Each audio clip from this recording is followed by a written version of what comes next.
Okay, since I showed you my girls' binder and how we make that mobile, I'll show you how I make my record keeping system mobile. I have just a 2-inch binder, which it probably could go up to a 3-inch or even a 2.5 inch at this point, but I've just kept this one. I transfer things out of here at the end of the year, so I've just kept this one for multiple years. Inside here, we have the star chart, or the stars for your chart in a little packet. They have sticky on the back. I've worn mine out, so I just taped it down. Inside here, we have the goal cards, where I keep the blank ones for each and every week. I have this for pins, for scoring tests, writing down scores and such. This is their permanent record. Well, I'm sorry. This is their record sheet for that child, and then their permanent record, and then the master record sheet for this child and her permanent record. I have a couple of blank ones because I'm always shoving stuff in somewhere. And this is our just our schedule. I have a couple of these, so they're just calendars that you slide in and out of things that I kind of track field trips, sick days, and that kind of thing. I got these at the Dollar General for $1 when school started.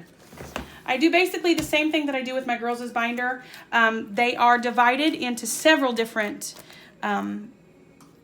sets, if you can see that. So the tests, I have 2 children. This may not work if you have more than that, but I have 2 children. So their math test, their current math pace that they're in, this is their test for each one.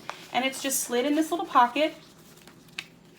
And that's the way that it's done for English, social studies, science, word building, and then literature. Like I didn't have a divider for that in their binder. I didn't have one for mine either. So I just use just a plain protective sleeve. It works fine.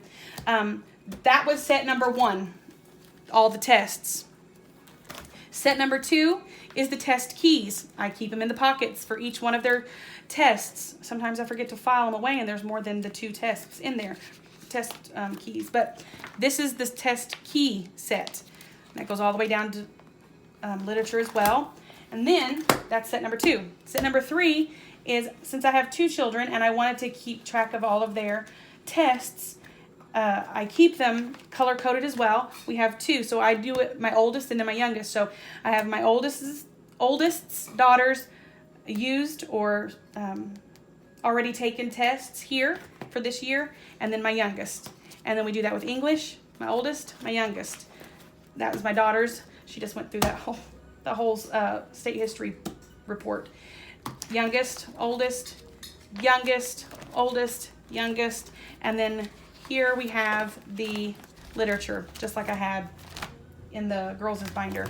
These are all for records. At the end of the year, I will take these out and I will put them in their own 1-inch binder to keep record with tests. This is my 3-hole punch. It just fits in there pretty simple. And this is my homeschool catalog that I refer to. I have it online and saved on my phone, but sometimes you just need a good piece of paper to look at it through. And that is how we keep everything organized and mobile on the go. Thanks.